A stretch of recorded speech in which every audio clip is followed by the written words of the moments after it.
Okay guys, so today I want to show you the build of White Forest that I would take to the NAWCQ. So if you're watching this beforehand, you can play this list or you can take inspiration from it, and you're watching it afterwards, this is an info format deck list, so this is valid all the way up until the next ban list and maybe even beyond. Now, I want to go over the choices that I've made here and different variants that you can play or modifications. You do not have to play the Fiendsmith cards. I'm only playing a single Engraver. There is no Tract, there's no Lurie, there's nothing else in the main deck. And I'll show you, if you don't know how this works, why this still works. If you don't play the Fiendsmith cards, you will have less options for playing through interruptions, but you will still be able to play the deck. I also want to show you that you can play this without the breakers, with hand traps, but you do have to modify your ratios a little bit. And in terms of the reason for taking this approach, Fiendsmith Snake Eyes is simply a better deck, by far. And Fiendsmith Jubel is also a better deck, not by as much, but it is still better. And so playing hand trap wars against these decks puts you at an inherent disadvantage because you are trading low impact hand traps with a deck that just has a strictly superior engine. So if you hand trap a Snake Eyes Fiendsmith 3 times, and they full combo you anyhow, then you only have a few cards left to play in a 2-card combo deck. So instead, if you draw a card like Dark Ruler or Evenly when they don't have an Omni Negate, or you thrust for it, and then, you know, if you had to bait the thrust out, you usually will be searching for the Dark Ruler because you can't Evenly if you control cards. You are in a better position in terms of the resource game that you're playing to be able to win that game. Now, obviously, because you are building your deck for game 1, you don't want to draw Evenly Matched. That is the worst card in this deck to draw because it's basically dead if you go first. But you have to accept the fact that you don't know if you're winning the dice roll and you will lose to hand trap wars. So you basically have to play breakers. If you are playing hand traps, which I'll show you in a minute, the minimum is 15, and that changes your ratios and slightly reduces your consistency. Dark Ruler is obviously not something you want to draw going first, but it's still usable because there's no restriction like on Evenly Matched. And Thrust is actually excellent in our deck because if you go first with this card, obviously it's good going second because it's a breaker, but if you go first and they hand trap you and they don't control a monster, you can either set Woes, which is a huge deal because Woes is not just for the synchro summoning.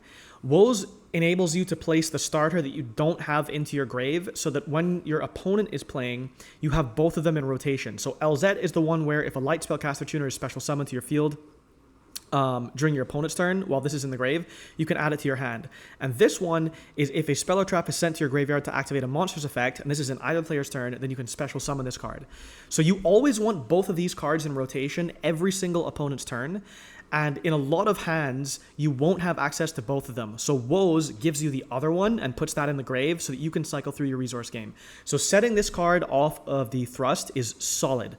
Also, even if your opponent does not control a monster, if you set the Tails because you want to use this card to search something, and you send it off of any White Forest card and it resets itself, it is now a new card and you can use it after it was set. So those are just a few important things to remember. Now, the reason for the Centurion cards is, there are actually 2 reasons. The first is, this gives you a win condition that the pure White Forest toy deck does not have, in that you can Calamity Lock your opponent. Now, this is less good against decks that have lots of effects that activate off of the field, but generally speaking in this meta, Calamity will be majorly impactful or straight up a win condition.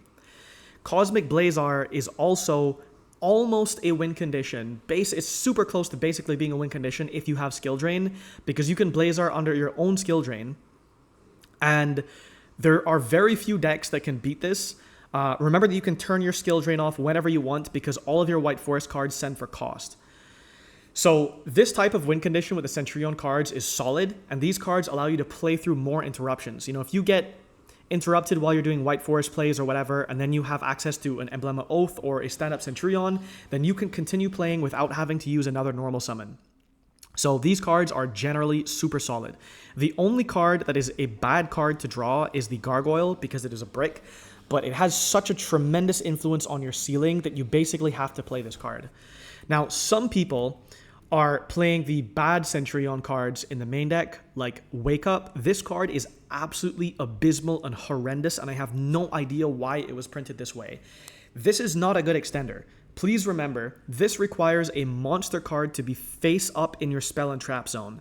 So this is only an extender if you have already begun playing and established your Centurion engine and you can already use the Centurion engine. So this is not a good card. Putting this in your deck greatly increases the chance of drawing bad cards and not being able to play. Now, Centurion Phalanx is a lot better of a card, but it is not good going second, and so I would also not recommend this. However, what you can do is you can put the Wake Up Centurion and the Phalanx in your side deck, and you can side out the breakers for when you're going first, and you can put both of those cards in because, for example, the evenly matched doesn't help you play going first, so it doesn't actually affect your ratios negatively, so you could take out 2 evenlies and you could put in the Wake Up and the Phalanx, for example. Okay, now I want to talk about Prosperity a little bit. Prosperity is always better if you have breakers because it slightly increases the chance of you effectively seeing a breaker, but also if you're playing the Centurion version, especially of this deck, the chance of you hitting something good off of a Prosperity, even if you're only banishing 3, is way, way higher. Because if you already have access to your toy cards and your White Forest cards and your Prosperity, a lot of the time you're hitting other toy or White Forest cards that are redundant and you don't actually need to add. So there being diversity in engine with Prosperity makes Prosperity especially good.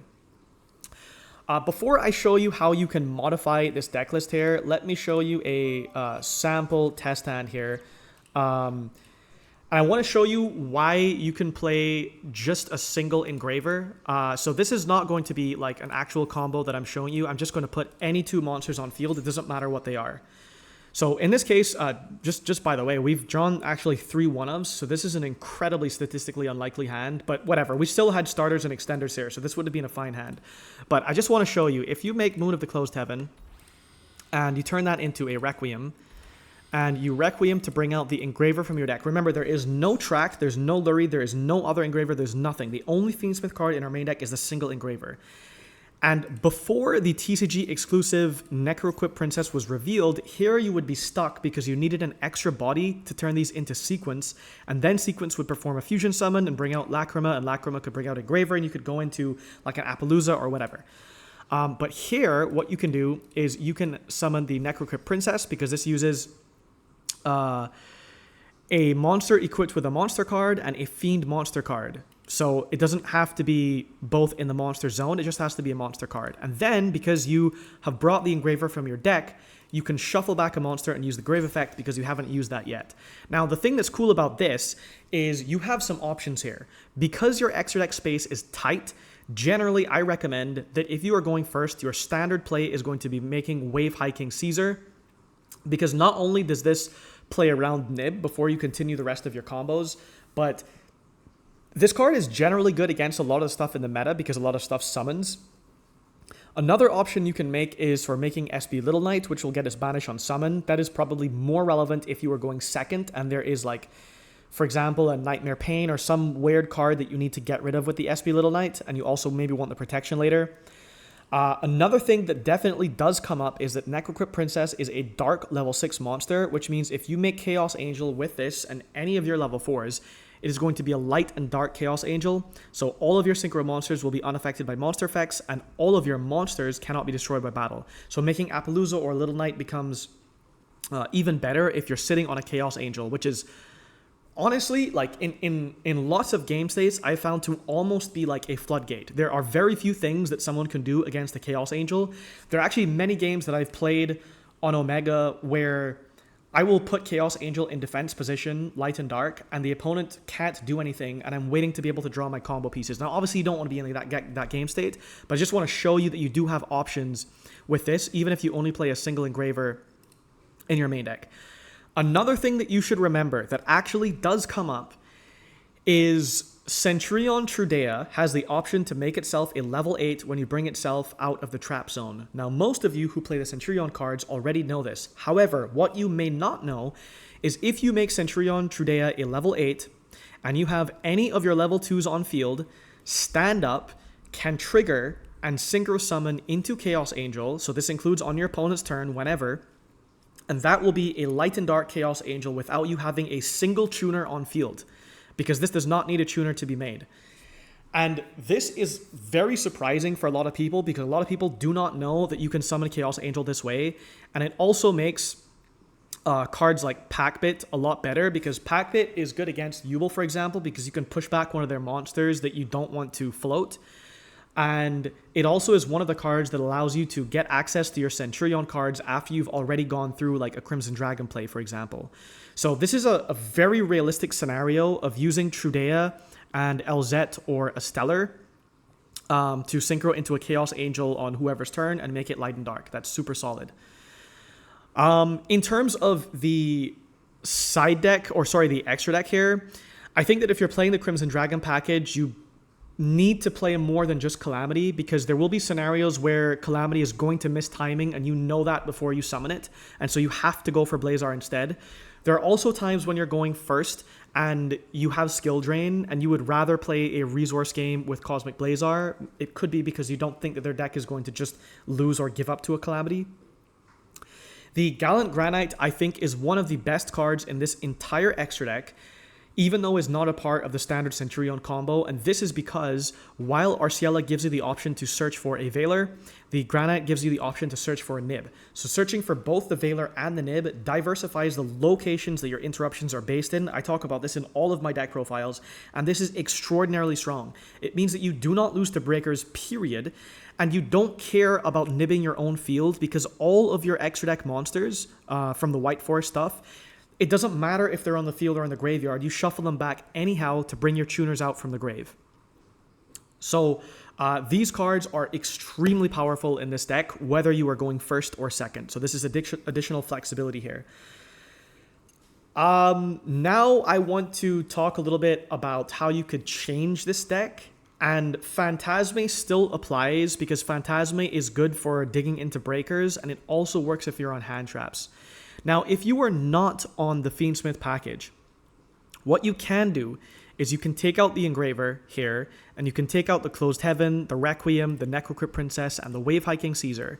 And you can put in the Legatia. Now, if you have to choose between Legatia and Auxilia, you choose the Auxilia, because you can make the Auxilia without any access to the Centurion cards, but then you need this to search you the stand-up to be able to do the full combo.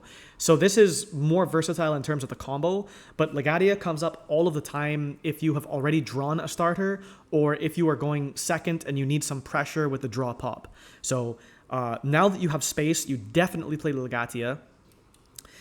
Vorpgate is something that I think that you should main or side against Yubel because it is a blowout against that deck, but Packbit is way better with the Centurion cards, and so I highly recommend if you're playing a Centurion version to play Packbit. Zapper Shrimp is a super solid card that you can summon off of the Diabel to be able to bring out the Chaos Angel in your opponent's turn. Now, Zapper Shrimp is kind of a flex spot here because normally you're trying to go into Synchro 12 plays with the Centurion stuff, but I think this card is still very good, and what I would recommend if you are playing the Zapper Shrimp is that you have a second level 10 target to go into with Diabel. So Satellite Warrior, if this card is Synchro Summoned, you can target cards your opponent controls up to the number of Synchro monsters in your graveyard. So at this point, you would have used the Diabel and the Zapper Shrimp, so that means you have a minimum of 2, or if you've gone through other Synchro monsters, then you'll have more in your grave. So it's 2 or more. Destroy them, and if you do, this card gains 1,000 attack for each card destroyed. And then if this Synchro Summon card is destroyed, you can special summon up to 3 level 8 or lower, blah, blah, blah, but that doesn't apply. So you can play a second Chaos Angel, but this card usually gives you more removal, so having the option between these two I think is generally pretty good.